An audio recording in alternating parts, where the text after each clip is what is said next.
Hello everyone, CGPSC ABCD में आप सभी का बहुत बहुत स्वागत है। इस वीडियो के अंदर मैं सीजी हॉस्टल वार्डन के लिए एक बहुत ही ज़्यादा इम्पॉर्टेंट क्लास लेकर आया हूँ एमसीक्यू का, जिसमें हम 50+ मोस्ट इम्पॉर्टेंट एमसीक्यू का यहाँ पे एनालिसिस करेंगे। आप सभी को पता है कि सीजी हॉस्टल वार्डन का अगर आपने सिलेबस देखा होगा तो एक टॉपिक है खेल और शिक्षा, योगा और मूल शिक्षा। इससे आपसे 4 मार्क्स के 4 क्वेश्चन जो है आपसे पूछे जाएंगे, ठीक है। और इसी की तैयारी के लिए अगर देखेंगे तो इसमें भी, इसके अंदर भी एक पार्ट दिया हुआ है शैक्षणिक अधिनियम एवं भारत के विभिन्न शिक्षा संबंधी आयोग। तो मैं शैक्षणिक अधिनियम और इस टॉपिक से संबंधित ही 50+ मोस्ट इंपॉर्टेंट एमसीक्यू लेकर आया हूं। मैं आपसे रिक्वेस्ट करूंगा कि एग्जाम में जाने से पहले इस वीडियो को ज़रूर देख के जाएं, क्योंकि ये वीडियो आप सभी के लिए बहुत ही ज़्यादा इम्पोर्टेंट होने वाला है। तो अगर आप हमारे चैनल में पहली बार आए हैं तो आप हमारे चैनल को सब्सक्राइब जरूर कर लें। वीडियो अच्छा लगे तो लाइक करें और अपने दोस्तों के साथ शेयर जरूर करें। तो चलिए लेट ना करते हुए आज के इस मोस्ट इम्पॉर्टेंट वीडियो की शुरुआत करते हैं और बढ़ते हैं क्वेश्चन नंबर 1 की ओर। देखिए यहाँ पे टोटल हम 50+ मोस्ट इंपॉर्टेंट एमसीक्यू का यहाँ पे करेंगे। तो उसी के अंतर्गत क्वेश्चन नंबर 1 है आप सभी के लिए कि वर्तमान में नई शिक्षा नीति किस वर्ष लागू किया गया। शॉर्ट में इसको NEP भी कहते हैं, न्यू एजुकेशन पॉलिसी 2020। आपने सुना ही होगा। तो वर्तमान में न्यू एजुकेशन पॉलिसी, नई शिक्षा नीति 2020 लागू है, इसीलिए इसका आंसर ऑप्शन नंबर सी बिल्कुल राइट आंसर हो जाएगा। NEP मतलब न्यू एजुकेशन पॉलिसी। बोल सकते हो कि इसकी शुरुआत, या फिर ये कह लीजिए कि केंद्र सरकार की जो कैबिनेट है उसकी मंजूरी इसको कब मिली। तो डेट आप याद रख सकते हैं, 29 जुलाई 2020 को केंद्र सरकार के कैबिनेट की मंजूरी मिली। कब? तो 29 जुलाई 2020 को, राइट। चलिए क्वेश्चन नंबर 2, मनुष्य की अंतर्निहित पूर्णता को अभिव्यक्त करना ही शिक्षा है, यह कथन किसका है? महात्मा गांधी का, स्वामी विवेकानंद का, दयानंद सरस्वती का, या फिर डॉक्टर भीमराव अंबेडकर का? तो ये कथन जो है स्वामी विवेकानंद जी का है। ऑप्शन नंबर बी बिल्कुल राइट आंसर होगा, ठीक है, याद रखिएगा। क्वेश्चन नंबर 3 है आप सभी के लिए कि नई शिक्षा नीति 2020 किस वर्ष में आय शिक्षा नीति की कमियों को दूर करने के लिए लाया गया था?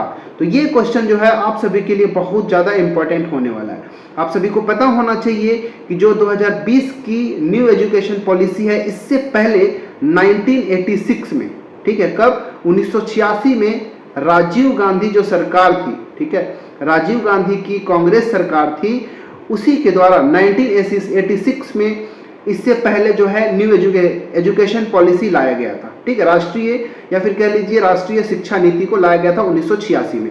तो 1986 की कमियों को दूर करने के लिए 2020 में कह सकते हैं कि 35 वर्षों के पश्चात, ठीक है, कितने वर्ष? लगभग 35 वर्षों के पश्चात नीति को लाया गया। तो इसका आंसर है ऑप्शन नंबर डी 1986, ठीक है ना। चलिए आगे बढ़ते हैं क्वेश्चन नंबर 5 की ओर। पांचवा प्रश्न है, सॉरी चौथा प्रश्न अभी बचा हुआ है। चौथा प्रश्न है कि नई शिक्षा नीति 2020 की घोषणा के साथ निम्न में से किस मंत्रालय का नाम परिवर्तित किया गया है? ये भी बहुत अच्छा प्रश्न है, ठीक है, बताइए किसका? मानव संसाधन मंत्रालय का, विदेश मंत्रालय का, जनजातीय कार्य मंत्रालय का, या फिर कानून एवं न्याय मंत्रालय का? तो आप सभी को पता होना चाहिए कि जो शिक्षा मंत्रालय है, भारत का जो वर्तमान में शिक्षा मंत्रालय है, इसी को पहले किस नाम से जाना जाता था? तो मानव संसाधन मंत्रालय, ह्यूमन रिसोर्स मिनिस्ट्री के नाम से जाना जाता था, ठीक है। तो उसी के जगह अब नाम को, ये जो न्यू एजुकेशन पॉलिसी 2020 है, उसके माध्यम से ही, इसी एजुकेशन पॉलिसी के बाद इसका नाम परिवर्तित करके शिक्षा मंत्रालय रख दिया गया, याद रखिएगा। और इससे पहले 1968 में जो, देखिए एक चीज आपको याद रखिएगा कि अगर आपसे पूछ दे कि सबसे पहली शिक्षा नीति कब लाई गई थी, ठीक है, पहली शिक्षा नीति जो है कब लाई गई थी, मैं यहाँ पे आपको एक फैक्ट बता रहा हूँ, ये सारे फैक्टों को भी आपको ऐड करके रखना है, नोट करके रखना है। तो इससे सबसे शुरू में 1968 में इंदिरा गांधी के सरकार द्वारा, ठीक है, इंदिरा गांधी जी के द्वारा पहली शिक्षा नीति लाया गया था 1968 में। और ये तो आपको समझ में आ ही गया कि शिक्षा मंत्रालय जो है, मतलब मानव संसाधन मंत्रालय जो है, इसी का नाम परिवर्तित करके शिक्षा मंत्रालय रख दिया गया। क्वेश्चन नंबर 5 है कि राष्ट्रीय शिक्षा नीति 1986 में किस वर्ष संशोधन किया गया था। आप सभी को मैंने अभी बताया कि अभी जो वर्तमान में जो न्यू एजुकेशन पॉलिसी लाया गया वो NEP 2020 है, और ये भी बताया कि इससे पहले 1986 के अंदर राजीव गांधी के द्वारा एक राष्ट्रीय शिक्षा नीति को लाया गया था। अब 1986 के बाद 1995 में, ठीक है, कब, सॉरी 1995 नहीं, 1992 में, 1992 में, 1992 में इसका संशोधन किया गया था। ऑप्शन नंबर सी बिल्कुल राइट आंसर होगा, ठीक है, आपको याद रखना है।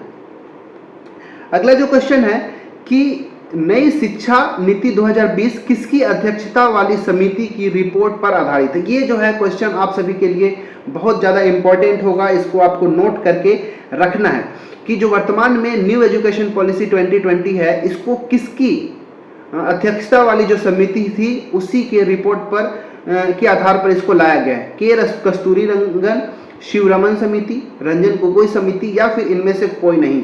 इसका right answer option number A है, के कस्तूरी रंगन समिति की रिपोर्ट के आधार पर ये न्यू एजुकेशन पॉलिसी 2020 है। आप सभी को याद रखना चाहिए।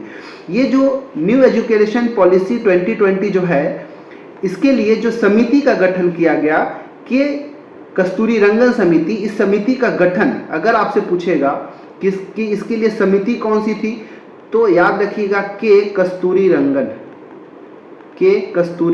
रंगन समिति। और इस समिति का गठन कब किया गया था, तो याद रखिएगा 2017 में, ठीक है, 2017 में मानव संसाधन विकास मंत्रालय, जिसको वर्तमान में शिक्षा मंत्रालय के नाम से जानते हैं, इसके द्वारा 2017 में गठन किया गया था। और ये समिति जो है बाद में 31 मई 2019 को, ठीक है, 31 मई 2019 को अपना रिपोर्ट जो है प्रस्तुत किया, रिपोर्ट को सौंपा, और उसी के बाद न्यू एजुकेशन पॉलिसी 2020 को लाया गया, ठीक है। तो ये क्वेश्चन आपके लिए इंपॉर्टेंट है, याद रखना है। चलिए क्वेश्चन नंबर 7, 7वां प्रश्न है कि नई शिक्षा नीति 2020 किन व्यक्तियों की रचनात्मक क्षमता के विकास पर विशेष बल देता है। गरीब व्यक्ति, अमीर व्यक्ति, पिछड़े वर्ग, या फिर प्रत्येक व्यक्ति। इसको आप कॉमन सेंस के माध्यम से भी आंसर दे सकते हैं। ये प्रत्येक व्यक्तियों के रचनात्मक क्षमता के विकास पर विशेष बल देता है, ठीक है। 8वां प्रश्न है कि नई शिक्षा नीति 2020 की शैक्षणिक संरचना निम्न में से कौन सी संरचना है। 5+3+3+4, या फिर 5+3+2+4, या फिर 5+2+3+4, या फिर ऑप्शन नंबर डी 5+4+3+2। इसका राइट आंसर है ऑप्शन नंबर ए, ठीक है। मैं यहाँ पे समझाता हूँ कि ये जो न्यू एजुकेशन पॉलिसी 2020 जो है, ये किस संरचना पे है, तो 5+3+3+4 इस संरचना पर आधारित है, जिसमें यहाँ पे 5 वर्ष, 3 वर्ष, 3 वर्ष और 4 वर्ष एक ऐसे कैटेगराइज किया गया। 5 3 8 3 11 4 15, इसको मतलब इस 4 कैटेगरी में बांटा गया है कि 5 वर्ष, 3 वर्ष, 3 वर्ष और 4, ये सभी हैं क्या। मैं थोड़ा सा आपको फटाफट बताने की कोशिश करता हूं कि जो शुरुआत के प्रारंभ के जो 5 वर्ष होगा, जो पहले आपको 5 इयर्स दिखा गया है, ये जो है बच्चों के न्यू मजबूती के लिए होगा, ठीक है। पहला जो है वो किसके लिए, तो बच्चों के अंदर न्यू मजबूती का कार्य किया जाएगा। ये प्रारंभ के जो 5 वर्ष है उसके लिए। और इसमें किस क्लास तक के, इसमें जो एज की अगर मैं बात करूं तो इसमें एज जो है 3 से लेके 8 वर्ष तक के बच्चों को इसमें शामिल किया गया है, ठीक है। 3 से 8 वर्ष तक के बच्चों को शामिल किया गया। और इसके अंतर्गत जो आंगनबाड़ी वाले होते हैं, या जो प्री प्राइमरी स्कूल वाले जो होते हैं ना, प्री स्कूल, उसको शामिल किया गया है। क्लास 1 क्लास 2 को शामिल किया गया है। मैं यहाँ पे लिख ही देता हूँ, आंगनबाड़ी हो गया, या फिर प्री स्कूल वाले जो होते हैं, प्ले स्कूल वगैरह, उसको शामिल किया गया है। साथ ही साथ क्लास 1 और 2 को शामिल किया गया है। ये पहले के 5 वर्ष। जो दूसरे नंबर पे 3 वर्ष है, सेकेंड नंबर पे जो 3 वर्ष है, इसको किस कैटेगरी में रखा गया है, तो इसको प्रारंभिक अवस्था में रखा गया है। मैं यहाँ पे शॉर्ट में लिख रहा हूँ, प्रारंभिक अवस्था में रखा गया है, ठीक है। इसके अंतर्गत क्या होगा, 8 से लेके 11 वर्ष तक के बच्चों को शामिल किया जाएगा, ठीक है। 8 से 11 वर्ष तक का जो उम्र होगा वो प्रारंभिक अवस्था का होगा। ये 3 वर्ष इसी के अंतर्गत चलेगा, जिसमें क्लास 3 से लेके 5 तक के बच्चों को शामिल किया गया है। क्लास 3 से क्लास 5 तक के बच्चों को शामिल किया गया। इसके बाद थर्ड नंबर का जो 3 वर्ष है, ठीक है, तीसरे नंबर का जो 3 वर्ष है, इसमें क्या आ जाएगा, तो इसमें आ जाएगा मध्यम, ठीक है, मध्य चरण, इसको मध्य चरण के अंतर्गत रखेंगे और इसमें 11 से लेके 14 वर्ष तक के, ठीक है, 11 से लेके 14 वर्ष तक के बच्चों को शामिल किया गया है। अगर यहाँ पे क्लास की बात किया जाएगा तो क्लास 6 से क्लास 8 तक के बच्चों को शामिल किया गया। और फाइनली जो ये 4 वर्ष आपको दिख रहा है, ठीक है, ये 4 वर्ष जो होगा जिसको हम कहते हैं माध्यमिक स्तर, ठीक है, माध्यमिक स्तर इसको कहा जाएगा। और इसके अंतर्गत उम्र की अगर बात किया जाए तो 14 से लेके जो 18 वर्ष तक के बच्चे हैं उसको शामिल किया गया है। अगर क्लास के अंतर्गत चला जाएगा तो क्लास 9 से 12 तक के बच्चों को। तो एक बच्चों की जो पढ़ाई की स्तर है, जो कह लीजिए कि क्लास 1 से लेके 12 तक के जितने भी ईयर्स वो स्कूलिंग में रहते हैं उसको 5+3+3+4 में स्ट्रक्चर फॉर्म दिया गया है, ताकि उनकी पर्याप्त सभी तरह के कह सकते हैं कि बहुआयामी विकास उनके अंतर्गत किया जा सके, ठीक है। 9वां प्रश्न है कि नई शिक्षा नीति 2020 के तहत किस वर्ष तक कक्षा 3 स्तर तक के बच्चों के लिए आधारभूत कौशल सुनिश्चित किया जाएगा। ये एक बहुत अच्छा प्रश्न है, तो इसका आंसर आपको याद रखना है ऑप्शन नंबर ए 2025 तक, ठीक है। 2025 तक जो कक्षा 3 स्तर तक के बच्चे हैं उनके लिए आधारभूत कौशल विकास को सुनिश्चित किया जाएगा। 10वां प्रश्न की ओर बढ़ते हैं। क्वेश्चन नंबर 10 है कि बुनियादी साक्षरता और संख्यात्मक ज्ञान पर एक राष्ट्रीय मिशन के स्थापना का प्रस्ताव किसके द्वारा प्रस्तावित किया गया था? NCERT, SCERT, HHRO या फिर इनमें से कोई नहीं। देखिए, बुनियादी साक्षरता और संख्यात्मक ज्ञान को अगर बोला जाए तो इसको कहते हैं national mission on foundational literacy and numeral, ठीक है, या फिर कह लीजिए न्यूमरेसी। इसके लिए किसके द्वारा? तो इसका आंसर जो है ना ऑप्शन नंबर सी HHRO के द्वारा एक राष्ट्रीय मिशन की स्थापना किया जाएगा। HHRO का फुल फॉर्म आपको याद रखना चाहिए, हो सकता है एग्जाम में आपको पूछ दे। इसका फुल फॉर्म होता है human right and humanitarian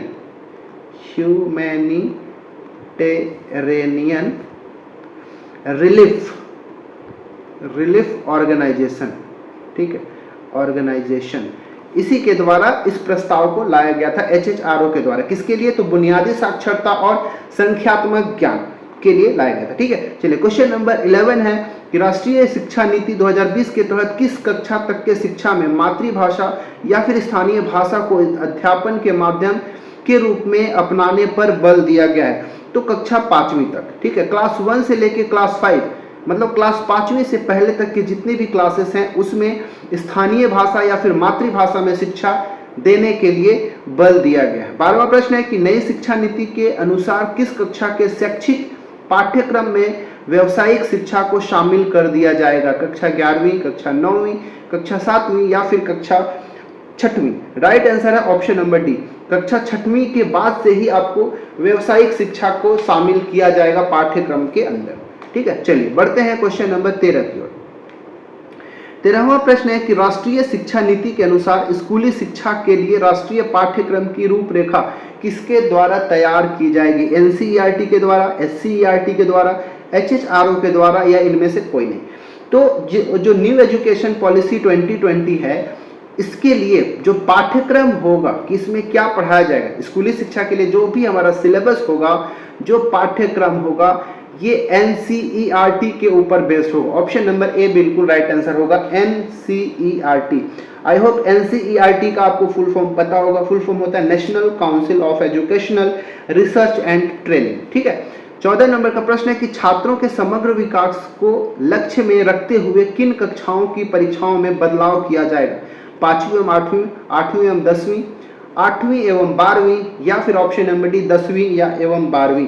option number D है 10वीं एवं 12वीं, ठीक है। 15 नंबर का प्रश्न है कि छात्रों की प्रगति के मूल्यांकन के लिए स्थापित राष्ट्रीय आकलन केंद्र का क्या नाम रखा गया है? ठीक है, बताना। ये बहुत अच्छा प्रश्न है, इसको आपको नोट करके रखना है कि छात्रों के प्रगति के मूल्यांकन के लिए जो राष्ट्रीय आकलन केंद्र की स्थापना किया गया है उसको किस नाम से जाना गया है, किस नाम से जाना जाता है? विकास, परख, अनुभव या फिर उपरोक्त सभी? राइट आंसर है इसका ऑप्शन नंबर बी, ठीक है, परख। ये जो छात्रों के लिए जो आकलन केंद्र का स्थापना किया गया है उसका नाम क्या है? परख रखा गया है, ठीक है। Option number B right answer हो जाएगा। Question number 16। 16वां प्रश्न है कि छात्रों को अपने भविष्य से जुड़े निर्णय में सहायता प्रदान करने के लिए किसकी सहायता ली जाएगी? शिक्षण संस्थानों की, अनुभवी शिक्षकों की, सरकारों की या फिर कृत्रिम बुद्धिमत्ता की? ऑप्शन नंबर डी याद रखिएगा, आर्टिफिशियल इंटेलिजेंस, एआई की सुविधा से या फिर एआई की सहायता से छात्रों को अपने भविष्य में निर्णय लेने की सहायता के लिए मदद प्रदान की जाएगी या मदद ली जाएगी आर्टिफिशियल इंटेलिजेंस के द्वारा। 17 नंबर का प्रश्न है कि निम्न में से किस परिषद की सहायता से शिक्षकों के लिए राष्ट्रीय व्यावसायिक मानक का विकास किया गया या फिर किया जाएगा? राष्ट्रीय अध्यापक शिक्षा परिषद, एकीकृत बाल विकास परिषद, राष्ट्रीय प्रत्यायन परिषद या फिर उच्चतर शिक्षा विभाग के द्वारा? किसके द्वारा? ऑप्शन नंबर ए बिल्कुल राइट आंसर है, राष्ट्रीय अध्यापक शिक्षा परिषद के द्वारा। 18 नंबर का प्रश्न है, नई शिक्षा नीति के अनुसार किस वर्ष तक अध्यापन के लिए न्यूनतम डिग्री 4 वर्षीय बीएड डिग्री का होना अनिवार्य किया जाएगा? ये बहुत अच्छा प्रश्न है, याद रखिएगा। तो इसका आंसर जो है ऑप्शन नंबर सी, 2030 तक। ठीक है, 2030 तक आपके पास समय है कि जो बीएड का जो डिग्री होना चाहिए 4 वर्षीय होना चाहिए। उसके पहले जो कुछ है वो तो ठीक है, लेकिन इसके बाद से जितना भी बीएड वाले होंगे वो 4 वर्षीय बीएड करके रखेंगे, उन्हीं को मान्यता दिया जाएगा। वही जो है नई शिक्षा नीति के अनुसार अध्यापन का कार्य कर पाएंगे। राइट, चलिए क्वेश्चन नंबर 19वां प्रश्न है कि नई शिक्षा नीति 2020 के अनुसार बच्चों में कितने वर्ष पश्चात औपचारिक रूप से शिक्षा का आरंभ हो जाता है? तीसरे वर्ष, चौथे वर्ष, 5वें वर्ष या फिर 6वें वर्ष? कब? इसका आंसर ऑप्शन नंबर बी बिल्कुल सही है, चौथे वर्ष में औपचारिक रूप से शिक्षा का आरंभ हो जाना चाहिए। 20वां प्रश्न है कि एनईपी 2020 के अनुसार सकल नामांकन अनुपात को 26.3% से बढ़ाकर कितना करने का लक्ष्य रखा गया है? इसको भी याद रखिएगा, ऑप्शन नंबर सी, इसको बढ़ा करके 50% तक रखा गया है लक्ष्य को। ठीक है, 21वां प्रश्न है कि एनईपी 2020 के तहत किस कार्यक्रम को समाप्त कर दिया गया है? Believe, M leave, MPhil या फिर इनमें से कोई नहीं? इसका राइट आंसर है option number C, MPhil. जो एम फिल का जो पोस्ट होता है इसको, मतलब इसके लिए जो इस कार्यक्रम को समाप्त कर दिया गया है। देखिए, जो एनईपी जो नेशनल एजुकेशन पॉलिसी 2020 है, ये क्या रिकमेंड करता है? ये एनईपी 2020 के अनुसार, देखिए मैं कुछ बताने जा रहा हूँ। एनईपी 2020 के अनुसार ये क्या रिकमेंड करता है कि 4 वर्ष का, ठीक है, 4 वर्ष का एक बैचलर डिग्री होना चाहिए। ठीक है, 4 वर्ष का बैचलर डिग्री को रिकमेंड करता है ये। इसके अलावा रिसर्च इंटेंसिव मास्टर डिग्री बोलता है। ठीक है, रिसर्च इंटेंसिव, मैं यहाँ पे शॉर्ट लिखता हूँ, research and intensive master degree की बात करता है। अगर इतना कोई कर लिया है तो उसके लिए एमफिल की आवश्यकता नहीं है। तो इसीलिए जो एनईपी 2020 है उसके अनुसार जो एमफिल है, ठीक है, पीएचडी और एमफिल जो वाला जो पार्ट होता है उसको एलिमिनेट कर दिया गया। ठीक है, चलिए आगे बढ़ते हैं। 22वां प्रश्न। 22वां प्रश्न है कि HECI के कार्यों के प्रभावी निष्पादन हेतु निकाय के संबंध में कौन सा असत्य है? देखिए, जो HECI है, HECI, इसका फुल फॉर्म भी पहले जानना तो जान सकते हैं, higher education commission of India. ठीक है, higher education commission of India, आप इसका फुल फॉर्म लिख लीजिएगा। अब higher education commission of India जो है, इसका कार्य जो है इफेक्टिव रूप से इसका एग्जीक्यूशन हो सके, इसके लिए कई सारे सिस्टम्स हैं, कई सारे निकाय हैं। इनमें से कौन सा नहीं आपसे पूछा गया? तो एनसीईआरटी जो है HECI के प्रभावी निष्पादन के लिए ये उत्तरदायी नहीं होता, इसीलिए option number B right answer होगा। बाकी NHERC, इसका फुल फॉर्म भी आप जान सकते हैं, national higher education research centre, NHERC इसका फुल फॉर्म होता है। इसके बाद GEC, ठीक है, GEC का फुल फॉर्म होता है जनरल एजुकेशन काउंसिल, और एक होता है NAC, इसका फुल फॉर्म होता है नेशनल एडवाइजरी काउंसिल। ये तीनों जो है इसके निकाय में शामिल हैं। ठीक है, याद रखिएगा। तो जो NHERC है, ये NHERC ये रेगुलेटरी बॉडी है, कह सकते हैं। ठीक है, ये रेगुलेशन का काम करता है। इसके बाद जो जीईसी है ये एकेडमिक स्टैंडर्ड सेटिंग का काम करता है, और एनएसी जो है ये एक्रीडेशन का कार्य करता है। ठीक है, तो सभी का कुछ ना कुछ कार्य है। ये सभी कह सकते हैं कि HECI का ये सभी के सभी स्तंभ हैं, ठीक है, जो मिलकर काम करते हैं। 23वां प्रश्न है कि निम्न में से किन जिलों में विशेष शैक्षिक क्षेत्र के रूप में नामित किया गया है? नवीन जिले, पुराने जिले, आकांक्षी जिले या फिर उपरोक्त सभी। तो याद रखिएगा जो आकांक्षी जिले हैं, ऑप्शन नंबर सी, उन्हीं को, इन जिलों को ही विशेष रूप से शैक्षिक क्षेत्र के रूप में नामित किया गया है। आप सभी को पता होगा कि जो हमारे देश का नीति आयोग है, ठीक है, नीति आयोग के द्वारा कई सारे देश भर के जो 27 राज्य हैं, ठीक है, देश भर के जो 27 राज्य हैं उनमें 117 आकांक्षी जिलों का चयन किया गया है जिनका विशेष रूप से विकास किया जाएगा। हमारे छत्तीसगढ़ में भी 10 आकांक्षी जिले हैं, आपको याद रखना चाहिए, तो उनको विशेष रूप से शैक्षिक क्षेत्र के रूप में नामित किया गया है, आपको याद रखना है।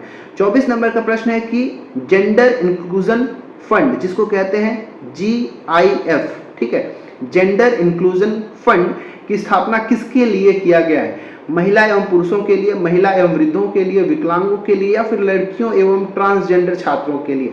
राइट आंसर है option number D. New education policy 2020 के अकॉर्डिंग GIF मतलब जेंडर इंक्लूजन फंड की स्थापना किया गया है ताकि जो स्कूल की लड़कियां हैं और जो ट्रांसजेंडर हैं उनका एजुकेशन में या फिर कह लीजिए कि स्कूलिंग सिस्टम में 100% पार्टिसिपेशन हो। ठीक है, 100% पार्टिसिपेशन के लिए इस फंड की स्थापना किया गया। चलिए बढ़ते हैं क्वेश्चन नंबर 25वां की ओर।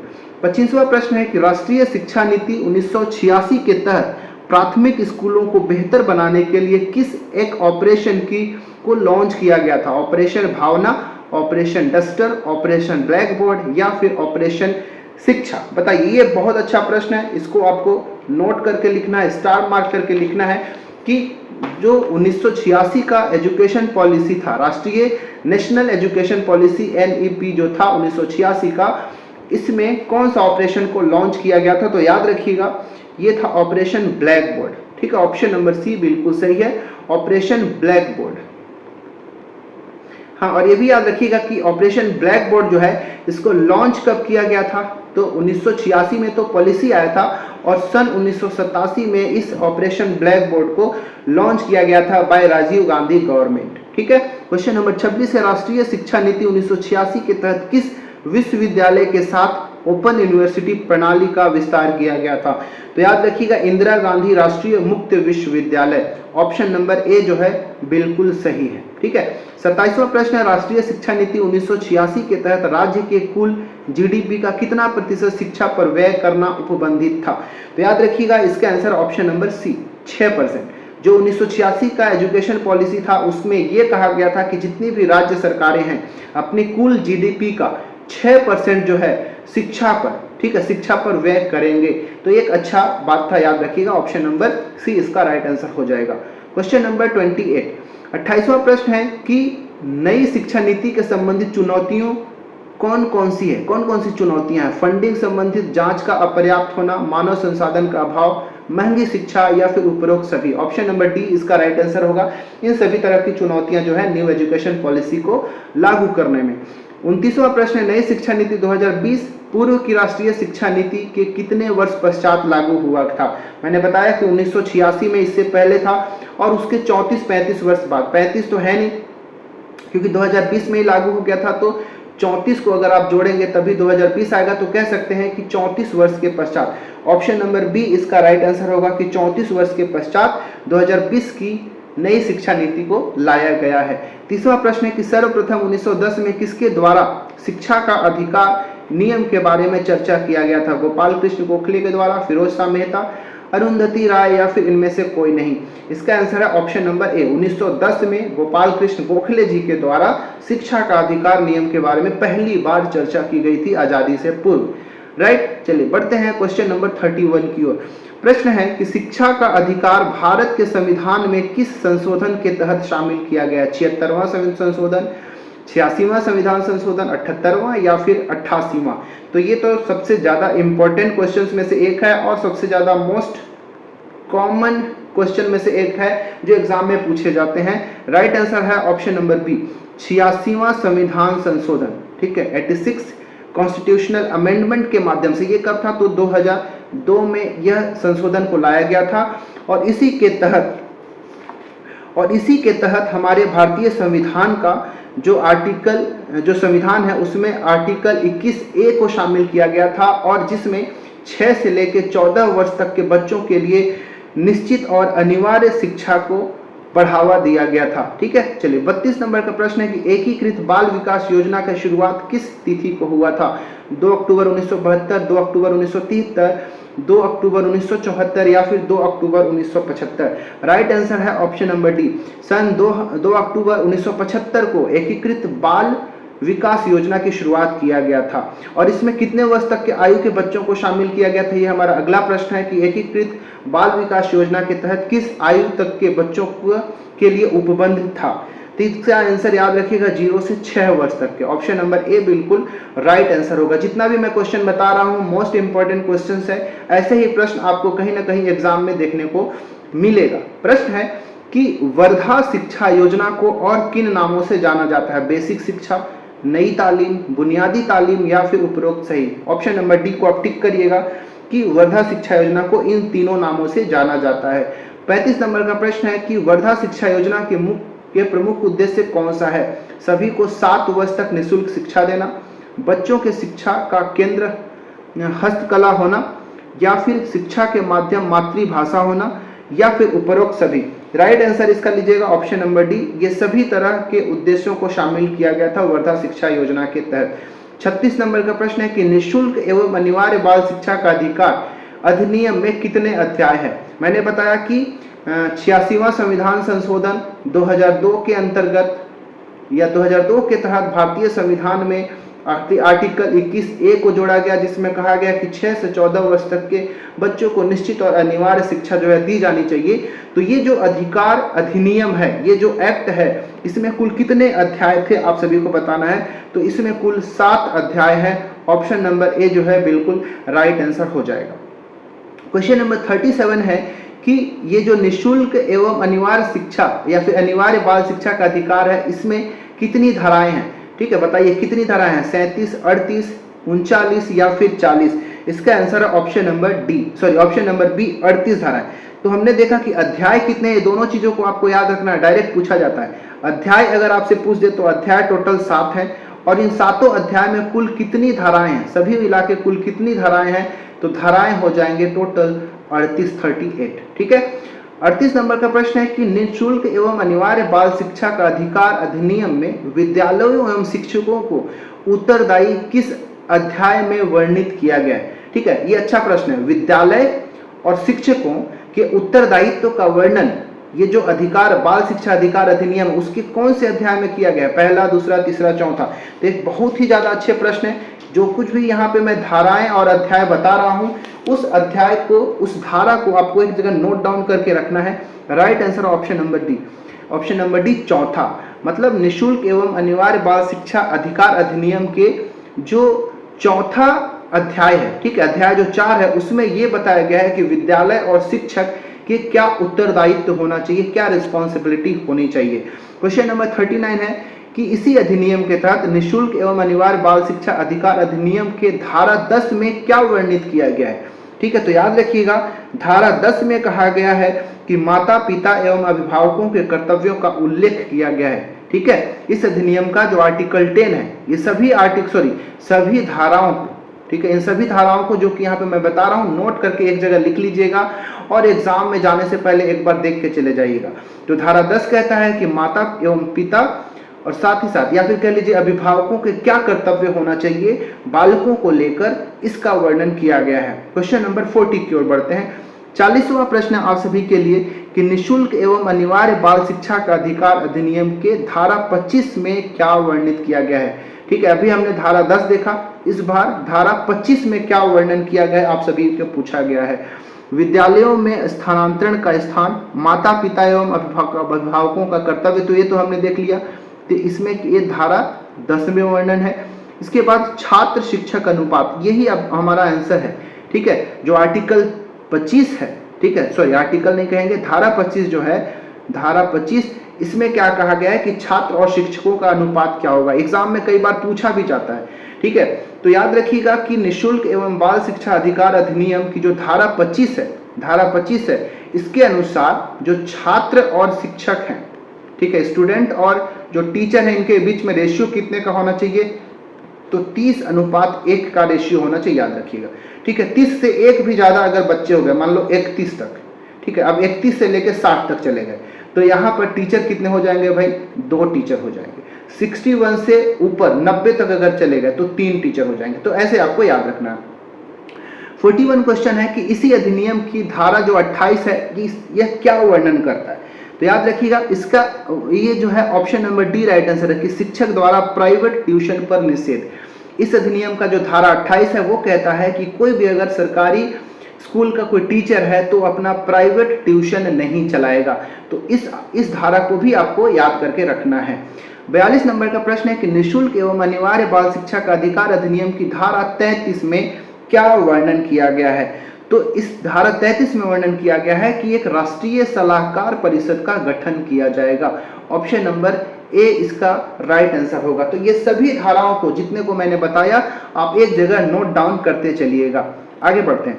क्वेश्चन नंबर है 43 कि यह जो अधिनियम है निःशुल्क एवं अनिवार्य बाल शिक्षा का अधिकार अधिनियम की जो धारा 34 है, इसमें क्या वर्णन किया गया है? तो इसको आप नोट करके रखिएगा। इसका आंसर है ऑप्शन नंबर बी, राज्य सलाहकार परिषद का गठन। इससे पहले मैंने बताया कि राष्ट्रीय सलाहकार, जो यहाँ पे लिखता हूं वापस से, राष्ट्रीय सलाहकार, ठीक है, राष्ट्रीय सलाहकार परिषद, इसका गठन की बात किसमें किया गया है? तो धारा 33 के अंदर किया गया है। लेकिन प्रत्येक राज्य सलाहकार परिषद, प्रत्येक राज्य में एक राज्य सलाहकार परिषद होगा, इसका कहां में वर्णन है? तो धारा 34 में वर्णन है, उसके जस्ट एक बाद। 44वां प्रश्न है कि एक शैक्षणिक वर्ष में कक्षा 1 से 5वीं तक कार्य दिवस आयोजित होंगे। मतलब सीधी सी ये सिंपल, ये सभी प्रश्न बहुत ज्यादा इंपॉर्टेंट है। जो अभी तक मैंने धाराओं से संबंधित पूछा, अध्याय से संबंधित पूछा, ये सब तो आप एक जगह नोट करके रखिएगा ही।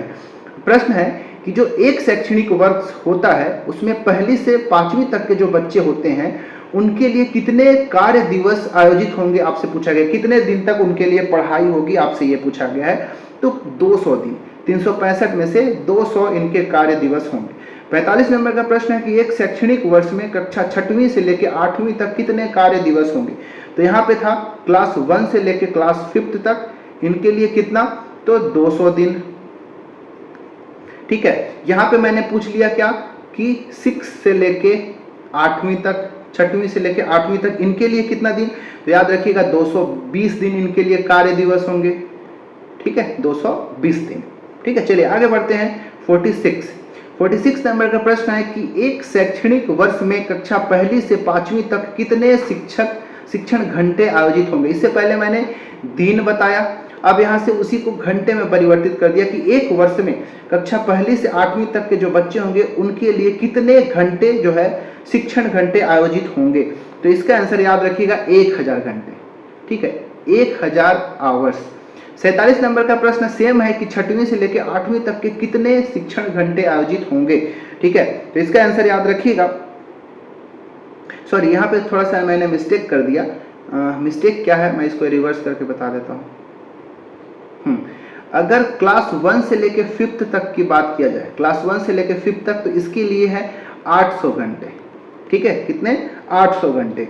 लेकिन मैं 6वीं से लेके 8वीं तक की बात करता हूँ, क्लास 6 से लेके क्लास 8 तक के लिए कितने शिक्षण घंटे होंगे? तो इनके लिए 1000 घंटे होंगे, आपको याद रखना, ठीक है। 48 नंबर का प्रश्न है कि एक शिक्षक के लिए प्रति सप्ताह कार्य घंटों की न्यूनतम संख्या कितनी होगी? मतलब जो एक टीचर होगा वो एक हफ्ते में, 1 वीक में कितने घंटे की क्लास लेगा? 40 घंटा, 45 घंटा, 50 घंटा या फिर 56 घंटे? मैं न्यूनतम की बात कर रहा हूँ, अधिकतम कितना भी हो सकता है। इसका आंसर है ऑप्शन नंबर बी, न्यूनतम 45 घंटे की क्लास तो उनको एक हफ्ते में लेना ही होगा। तो हमने अभी तक 48 क्वेश्चन देखा। चलिए आगे बढ़ते हैं। 49 का क्वेश्चन है कि शिक्षा नीति के अनुसार प्रत्येक विद्यालय में न्यूनतम कितने पुस्तकालय का स्थापित किया जाएगा? तो एक स्कूल के अंदर एटलीस्ट एक पुस्तकालय, एक लाइब्रेरी तो होना ही चाहिए, मिनिमम एक लाइब्रेरी होना चाहिए। 50वां प्रश्न है कि मध्याह्न भोजन योजना, जिसको हम कहते हैं मिड डे मील योजना, ठीक है, मिड डे मील स्कीम, ये जो योजना है इसका कब से संचालन किया जा रहा है? 1993, 1995, 94, 1995 या फिर 1996? राइट आंसर है इसका ऑप्शन नंबर सी, 1995 से, ठीक है, 1995 से ये मध्याह्न भोजन योजना को चलाया जा रहा है। इसको शुरुआत में राष्ट्रीय मध्याहार कार्यक्रम कहा जाता था, वही बात है, राष्ट्रीय मध्याहार कार्यक्रम इस नाम से जाना जाता था। 1995 में इसको सबसे पहले शुरुआत किया गया था, ठीक है। वर्तमान में 2021 में इसका नाम परिवर्तित कर दिया गया है और इसका नाम रख दिया गया है पीएम पोषण योजना, ठीक है। क्या नाम रखा गया है? पीएम पोषण योजना के नाम से 2021 के बाद से जाना जाता है। और एक चीज याद रखिएगा, जो मिड डे मील योजना है इसका सबसे पहले शुरुआत किस राज्य से किया गया था? तो आप जरूर याद रखिएगा, इसकी शुरुआत सबसे पहले तमिलनाडु राज्य से किया गया था, ठीक है। आप सभी को याद रखना चाहिए। सभी सरकारी स्कूल, हाँ एक चीज भी याद रखना है, एक मैं डेट बता रहा हूँ, क्या बता रहा हूँ डेट? 28 नवंबर 2001, 28 नवंबर 2001 संचालित है कब से? तो 1995 से। 28 नवंबर 2001 को सुप्रीम कोर्ट का एक निर्देश आया जिसमें कहा गया था कि देश के जितने भी सरकारी स्कूल हैं या फिर कह लीजिए कि सरकारी सहायता प्राप्त करने वाले जितने भी प्राथमिक विद्यालय हैं, सभी 6 माह के अंदर, ठीक है, सभी 6 माह के अंदर जो पका हुआ भोजन की शुरुआत करेंगे, पका हुआ भोजन को बच्चों को देने की शुरुआत करेंगे, मतलब मिड डे मील योजना की शुरुआत करेंगे। एक निर्देश आया था 28 नवंबर 2000 जो पूरे देशव्यापी इसको लागू किया गया था उसके बाद से, ठीक है ना। चलिए 51 नंबर का प्रश्न है कि मध्याह्न भोजना के तहत लाभार्थी कौन होगा? निजी स्कूल के बच्चे, सरकारी स्कूल के बच्चे, उपरोक्त दोनों या फिर इनमें से कोई नहीं? तो याद रखिएगा सरकारी स्कूल के बच्चे ही इसके लिए लाभार्थी होंगे। Option number B right answer होगा। क्वेश्चन नंबर 52 है आप सभी के लिए कि मध्याह्न भोजन योजना, मिड डे मील योजना 1995 में कितने ब्लॉक स्कूलों में लागू किया गया था? तो इसको याद रखिएगा 2000 से अधिक ब्लॉक के स्कूलों में 1995 में इस मध्याह्न भोजन योजना को लागू किया था। इंपॉर्टेंट प्रश्न आप सभी के लिए होगा। 53 नंबर का प्रश्न है कि किस वर्ष मध्याह्न भोजन योजना देश के सभी ब्लॉक के स्कूलों में लागू किया गया था? ठीक है, कब से? फिर से क्वेश्चन पढ़िए कि मध्याह्न भोजन योजना जो है देश के सभी ब्लॉक के स्कूलों में कब से लागू किया गया था? तो इसका आंसर है ऑप्शन नंबर ए, 2004 के बाद सभी ब्लॉक के जितने भी स्कूल थे सभी में लागू किया गया था। 54 नंबर का प्रश्न है कि जिला प्राथमिक शिक्षा कार्यक्रम जो है किस वर्ष संचालित किया गया था? 1974, 1984, 1994 या फिर 2004? कब इसको लागू किया गया था? याद रखिएगा कि जो प्राथमिक शिक्षा है उसको सार्वभौमिक यानी कह लीजिए यूनिवर्सल बनाने के लिए एक प्रोग्राम लाया गया था जिसको कहते हैं डीपीईपी। इसका फुल फॉर्म होता है डिस्ट्रिक्ट प्राइमरी एजुकेशन प्रोग्राम। इसका संचालन कब से किया गया था? तो आंसर है इसका ऑप्शन नंबर सी, 1994। 1994 से डीपीईपी कार्यक्रम को संचालित किया गया था। अब हम बढ़ते हैं आज के वीडियो का 55 और आखिरी नंबर का प्रश्न। ठीक है, जिला प्राथमिक शिक्षा कार्यक्रम कितने चरणों में संचालित हुआ था? 1, 2, 3 या फिर 4? राइट आंसर है ऑप्शन नंबर सी, 1994 से शुरू हुआ, संचालन हुआ और 3 चरणों में जाके ये संचालित किया गया था। ठीक है, कौन सा प्रोग्राम? तो डीपीईपी प्रोग्राम। ठीक है, डीपीईपी मतलब फिर से बता दूं डिस्ट्रिक्ट प्राइमरी एजुकेशन प्रोग्राम को 1994 में 3 चरणों में इसको लागू किया गया था।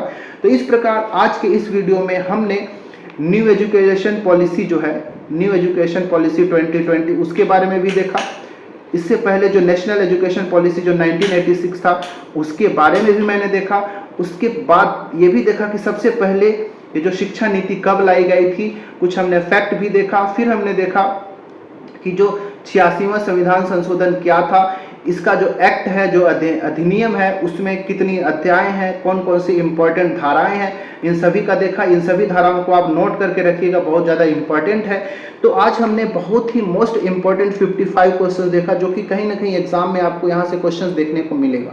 तो ये वीडियो आप सभी को कैसा लगा कमेंट करके जरूर बताइएगा। वीडियो अच्छा लगे तो लाइक भी जरूर करिएगा और अगर आप चैनल में पहली बार आए हैं तो हमारे चैनल को सब्सक्राइब करना मत भूलिएगा। मिलते हैं अगले किसी और वीडियो में, इसमें इतना ही। तब तक के लिए धन्यवाद।